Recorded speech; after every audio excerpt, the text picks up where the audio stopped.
Our non-conference schedule is tough.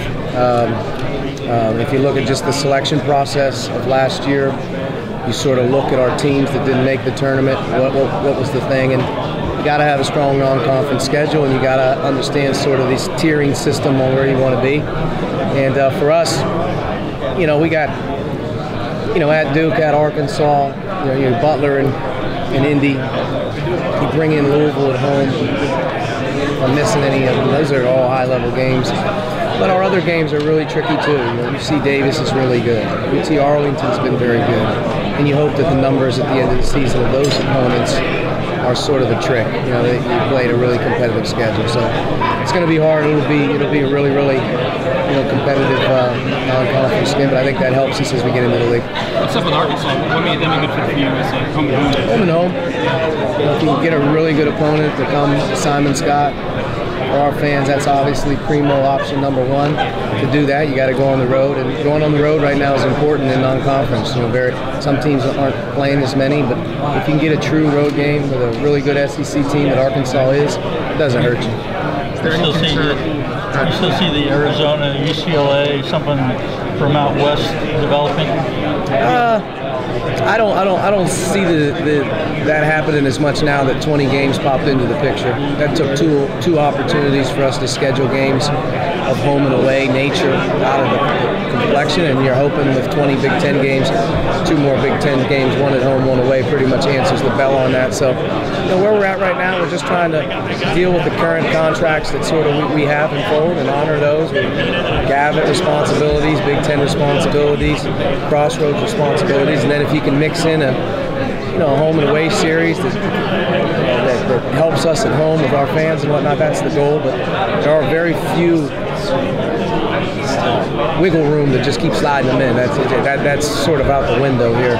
And we'll have to go through a 20-game season to see how it fits for the following years. This is the first year we'll go through that. What about Maui or the exempt pencil like that? We'll still be a part of those conversations all the time. I do believe we're scheduled to be in Maui, not next season, but the season after that. So that's one contract I think that's still under the boat. But whether it's Jimmy V Classic, whether it's Madison Square Garden, whether it's you name it, there's those conversations happen for the exciting neutral site type of games or the field events where you can be a part of that. Those are always conversations that definitely happen. With such a tough non-conference schedule, is there a little bit more pressure on your team to gel quickly with somebody new? Without question. Without question. We're playing Marquette's an unbelievable offensive team. I think the 3rd game of the year, something like that. And then you're right at Arkansas.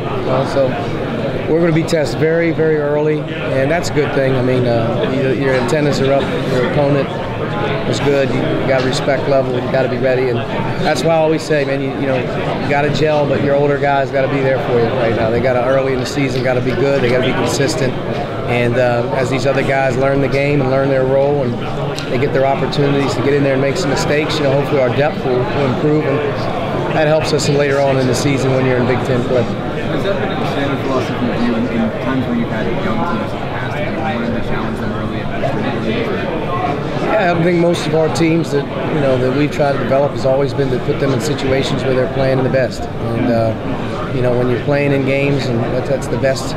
That's the biggest improver you're going to get is winning and losing in film. And then go back to work and do it again and then do it again. And that's how you have to do it. Some of these guys are going to be thrown into the fire early, and they're going to make mistakes. Our freshmen, our young guys. That's why I keep going back to the consistency of the guys that are returning from a year ago. The hope for those guys to really be solid and help guide the team. That's where hopefully we're a little better. You like 20? Bayline said today if they said 22, 24, 26, he'd be all for it. I mean, do you like 20?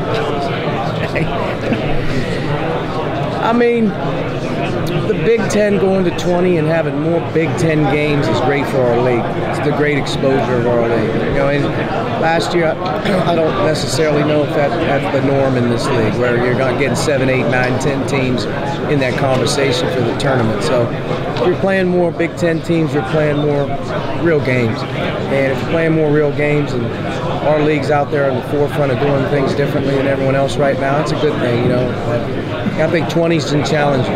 It's really going to challenge you, but I don't think you're not going to get you're not going to get penalized because you're playing more Big Ten opponents. It's only going to help you. With our league, the unique challenge is this: is to get our non-conference, back. That's where we struggled a year ago as a league, where we didn't for the first time in a long time have marquee wins, and as a whole, we kind of set ourselves back when we got the league play by playing. I mean, I don't think people understand how hard it is to win a game in the Big Ten on the road, and to not get credit for that, in a new tiering system, that makes absolutely no sense. So we'll see how it goes, but it's the deepest league I've ever been in, just in terms of where it's going to go 1 through 14 or whatever. You legitimately are going to have teams beating you. I mean, you're going to beat each other up a little bit more. So we'll see how it goes. When you go through it the first time, you're going to have your opinion. At the end of the day, the goal is to get as many Big Ten teams in the NCAA tournament as possible. If this helps the cause, it's good.